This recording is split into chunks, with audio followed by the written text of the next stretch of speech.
Justin Tibbetts here, financial advisor with Jazz Wealth Managers. How you doing today? Hope you're having a good day. You know, we're fiduciaries. You know what that means? A lot of people just put a fancy name on their website. We don't actually even really put it on our website. Fiduciary means that there's no way we'll benefit by giving you advice to point you in one direction or the other. And we actually set up our business that way. So our funds on our website, all expense free, zero commissions. There's no charges there, right? So if I tell you to be in this fund or we should change, there's no benefit there. We don't actually sell any products or anything. And so a lot of people feel like they could just sort of open up to us and let me know what's going on in their life. And I love it because I'll help with anything, no matter how big your account size is or how small you are. I'm going to treat you the same, right? Help with your personal finances, your workplace investments, etc. Well, most advisors will actually tell people to consistently save more and more and more and more. In fact, they set alerts, right? So when you save in your Roth IRA and you hit the limit, chances are the phone's going to ring and they're going to be suggesting something else so that you buy something else and they keep the revenue stream going. We don't do that here. In fact, I take the opposite approach. Every customer that joins us, the very first thing I do is invest in their accounts. I let them know so they can go check things out. And then I say, okay, let's figure out your goals, right? What are you trying to save for? When do you want to retire? Give me some ideas of what we're working with here so we can figure exactly how much you need to save and then stop it. Right? Just go on vacation, pay off your house, go take the missus out or something, whatever you want to do, go build a business, right? Help your parents. A lot of people end up coming to me and saying, I'd like to do a little something for my kids. I want to put them in school. I maybe not be able to pay for it all, but I'd like to put them in school and start saving. I mean, I've seen the 529, but Dustin, what do you think I should do? Well, there's actually 4 different choices. There could be more, but I'm going to go over 4, and stay with me because the 4th one, I bet you, is something you maybe haven't thought of here. So let's get started and dive right into this thing. First thing we're going to assume is that you are putting money in your 401k, your workplace plan, your Roth IRA. Everything for you is all dialed in. So you are not actually needing to save any more money for retirement. Your first choice, most common, everybody say it with me together. What's a way to save for your kids' college? 529, right? 529 plan. Now, there's a lot of states that have great 529 plans, some of them not so much, but this is one of your first choices. It's also the most common. Now, what we're going to do is draw a little thing here. We're going to say pros and cons. We'll keep it really simple. In a 529 plan, pros, you get tax-deferred savings, right? So you get a little tax break there, we'll call it, right? Pros are, if you're going to choose the investment option in the 529 plan, you get to sort of save what you want to save, right? You sort of have control over how much you can save and put in there, so the parents can actually dive in and help out, right? You can get family members to help you out if you want. Pros are, the money can be used for any college expenses, right? So you can tuition, I can't even write and talk anymore, I'm losing it. College tuition, room and board, books, things like that. 529 plan. Now, if your child that you're saving for, remember you got to pick a kid in the 529. You put a kid down, you say, all right, they're going to go to college, this money is for them. If they don't go, you can actually transfer I'll just put it like this. You can actually transfer that to a different kid. You can say, maybe this kid goes to college. This one didn't want to go. They wanted to go in the military or something like that, and that's great. You can transfer it to anybody else. One of the cons is if nobody goes to college, somebody better be going to college, right? Because if you don't, you think they're just going to let you have your money back, right? It's like the mob, man. You think you're just going to get your money back. It doesn't work that way. If the kids don't go to college and you transfer it to another kid, that kid doesn't go to college, you, your wife, somebody, you got to transfer it to somebody to go to college. Otherwise, you're going to have to take some money out. The other thing is you really don't have any control over that account, right? So if for some reason nobody goes to college, you can't undo it. You can take the money out, pay the penalty or whatever, but you know, that's sort of the end of it. So 529 plan, a lot of people like that. A lot of people say, okay, I want control, right? Give me something else. I want to know that if my kid doesn't go to college, I'm still helping them. I'm already saving for my retirement. All of this money is built in already. I don't have to worry, so give me something else. Well, the other account type is called a custodial account. Oops, there's an A in there, or also known as the UGMA or UTMA, depends on your state. There's a lot of words there, but a lot of people just say UGMA, right? That's a custodial account. Basically what this says is that you have a child, and the child is the actual owner of the account. But because they're a minor, you act as the custodian of the account. Could be a parent, could be anybody really, is going to act as the custodian, meaning you will make the right decisions for this child so that when they become of age, they could take over, right? It's their account. it is not your account, it is their account. That's a big deal there. So the pros of a custodial account is you can invest in anything you like. You're not limited by the choices of the 529 plan. You can really invest in anything that you think is suitable for that child to achieve their goal, right? The pros of the custodial account is also that anybody really can contribute, right? So all the family can chip in, you guys can all put money away, it's all a great thing. You can use it for other than college, right? Oh man, I'm just writing great today. Other than college, right? So if the kid decides, I'm not going to go to school, I'm going to buy a house, I'm going to start a business, I'm going to start a family, whatever they decide to do, you can do that without any penalty. The cons are control, right? We mentioned that you have control to invest in anything. You have no control over when the child gets the account. See, what happens there, and I'll move away from the board because that doesn't look very good.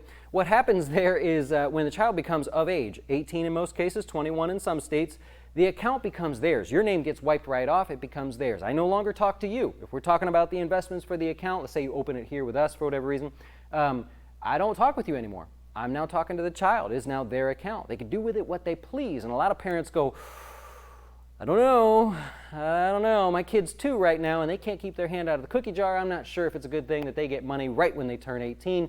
I don't like that. There is no control. You can't do anything about it, right? So know that going into it. You can invest it in anything. It can be for anything other than college, but you have no control. And also FAFSA. You guys know what that is yet? You got any kids going to school?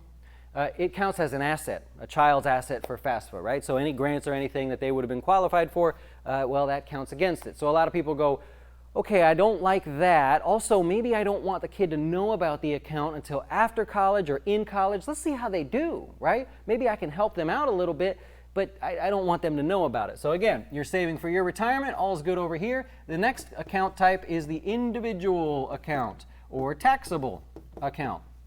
A taxable account is just general brokerage account. You open it in your name, it's yours, you can do whatever you like with it. And so pros of a taxable account versus the cons are, it's yours. You get ultimate control over what happens with that account. If you never want to give it to your kids, they turn out to be the biggest disappointment in the entire family, it happens, then you get to control it. You can never tell them about it. You could choose to tell them about it if you'd like. You can give them some of the money. You can give them all of the money. You can give a different kid the money. Totally up to you, right? So you get complete and total control over it. You can invest any amount of money anytime you like without any restrictions. You can take the money out if you change your mind. Maybe something comes up. You know they're not going to college. You can say, okay, forget it. We're going to buy a house with this money. You can do that. That's fine. One of the biggest cons, and I can go over a lot of these here, different pros and cons, but one of the biggest cons here is FAFSA, right? That's an asset. That individual account is an asset, and when you are filling that form out with your children, well, even though it's yours, it counts as money that could be contributed towards college. So a lot of parents go, wow, I like the control, but what if I save a lot of money and the whole family sort of kicks in or whatever? Wow, we may not get any financial aid, we may not get any grants, things that they would have normally qualified for, and so a lot of people say that. So let me paint the final picture here for you and wrap this thing up to make this as easy as possible. It's a little trickery, so stay with me. It's totally legal, but we're going to do a little trickery here. You're saving money in your 401k and your Roth IRA. Now let's say in this account here, in your Roth IRA, you're filling it up, you got the $6,000 in there, and you're trying to save $10,000, so you put the other $4,000 here, right? So you're saving for yourself a total of $10,000. You've determined that's what you need to do for your goal. No big deal, we're all done there. Well, if you're married and you're filing jointly, your spouse can have a Roth IRA. So if you don't even need the Roth IRA for your spouse because you're saving enough, let's open it anyways. Roth IRAs are for retirement, but nobody else needs to know that you're thinking about using it for your kids' college there. So you could actually use your spouse's Roth IRA or IRA, it could be either, traditional or Roth IRA. You could use that for college, but don't tell anybody. Just keep it to yourself, right? Or just let me know what you're doing with it. I'll put a little note on your account so you see it and you know what's going on, but you're going to actually use that to potentially pay for your kids' college. All right, here we go. So let's say you go, all right, I hear what you're saying, Dustin. What are the pros of the Roth IRA? Well, tax-free, right? It's tax-free money that you are growing, right? When you take it out in the future, it's tax-free. Well, what about the early penalty there, Dustin? Well, there's a special exception that says if you're going to take money out early before the age of 59 and a half, if you're going to take it out early and it's going to be for qualified educational expenses, tuition, room and board, as long as they're going to school more than half-time. So as long as they're half-time or more, you could take the money out and pay for college, right? And never have to tell your kids. You get complete control. It's yours. It's your spouse's, right? So the kids don't even need to know about it if you don't want to tell them, because that was a problem. A lot of people have that as an issue there. You can choose whether you want to spend the money on them. If they do not go to college, you could spend the money on anything you like or just save it until retirement. That doesn't matter, right? So you get that flexibility. If you take only the contributions out, there is the no tax. We kind of already covered that, right? And if you decide to take some of the growth out for college, legitimately for college, there's no 10% penalty. Right? You're going to pay taxes on the money that you take out, right? So for example, you put in $10,000 over the course of some time period, right? The account grows to $11,000. The $10,000, we start by taking that out and we can say, okay, that's my contributions. I'm taking it out. I don't have to tell you why I'm taking it out because I'm allowed to take it out. There's no big deal. But the $1,000, if you go touching that, the government's going to say 10% penalty and we're going to tax you on that $1,000. You go, okay, wait a minute.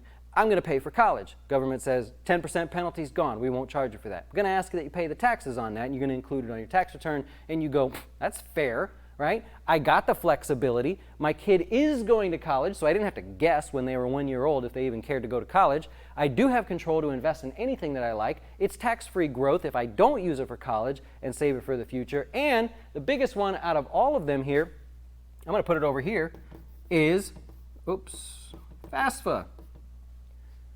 Remember earlier I said you save for college, but don't tell anybody about it. Just keep it just between me and you, right? Just save it. Because what happens here is that is no longer an asset. That is your spouse's retirement. They are not going to require, the federal financial aid is not going to require that you go into your Roth IRA, your spouse's Roth IRA, to pay for your child's college. So it doesn't even get seen. So it's hidden. It's like a sneaky little account there that your kids don't need to know about, the government doesn't need to know about, federal financial aid doesn't need to know about, and so that's it, right? The only con there is, if I had to put something in that category, would be, yeah, you're going to pay taxes on any growth. But at the end of the day, more and more people are saying, I like that. Because if my kid doesn't go to college, no problem. I'm saving more for retirement. Maybe I'll go to college, right? Maybe we'll buy a first-time home or something, or maybe with 59 and a half, we'll drain that sucker clear and just go on a vacation. Maybe we'll end up just giving it to our kids and putting them as the primary beneficiary, and if they found a way to pay for themselves to go to college, or they went to the military or started a family, whatever they did, we'll just change that and put them as the beneficiary so that way when we pass away, we'll leave them the Roth anyways, right? Tax-free. They get the whole step up and everything. They get to take over. So it's just another way of looking at it. Know that you do have options in terms of starting accounts for your kids' college, and just wanted to share some of the different ways you could do it. Again, you could do it with a traditional IRA, and you would just think of it as tax-deferred savings for college, because you would owe taxes on what you take out, but you still wouldn't owe the penalty. So I hope that helps. That was a lot to say in a few minutes, and I hope you'll come back later. 5 o'clock Eastern Time, live on our YouTube channel, we do a show called The Closing Beat. We cover the stock market for the day, all the good, the bad, and the ugly. We'll go over it. It's also on Roku, on the Investors Business Network at 5 o'clock Eastern as well, if you want to check it out. If I taught you something new today, I know it's not new to everybody, but if you learn something new, maybe you'll teach me that you like it and hit the subscribe button. Huh? A little fair trade off there. Thanks for watching. We'll see you later. Why should you choose Jazz Wealth as your retirement or long-term investing service? Our portfolios are managed by us, not some faceless mutual fund manager. Our private classes will teach you everything about investing and getting your dough straight. Best of all, our fiduciary standard means your best interest comes before ours.